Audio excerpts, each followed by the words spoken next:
ہم بستری کے وقت اگر عورت خاموشی سے نیچے لیٹی رہے تو سمجھ آؤ کہ وہ اس عمل سے ناخوش ہے اور لطف اندوز بھی ہو رہی ہے۔ السلام علیکم سامعین و حضرات۔ دو لوگوں سے نہیں جیا جا سکتا، ایک وہ عورت جو حیادار نہ ہو اور ایک وہ مرد جو وفادار نہ ہو۔ جب بے وفائی ثابت ہو جائے تو یہ انتظار خود بخود ختم ہو جاتا ہے۔ عورت کو ایک لمحے کے لیے بھی محبت کا احساس ملے تو وہ ایک لمحے میں قید ہو جاتی ہے۔ عورت ملکیت نہیں، محبت کے حصار میں جینا چاہتی ہے۔ لا حاصل کی تمنا ایسے ہی ہے جیسے کوئی بچہ تھی پکڑنے کی کوشش میں گھر سے بہت دور نکل جاتا ہے، پھر نہ تتلی ہاتھ آتی ہے اور نہ واپسی کا رستہ۔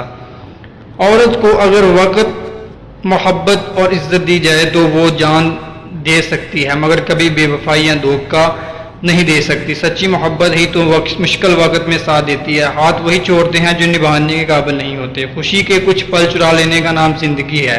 پہلے لوگ آپ کا متبادل ڈھونڈیں گے، پھر آپ کے متبادل کا متبادل، اور قصوروار بھی آپ ہی ٹھہریں گے۔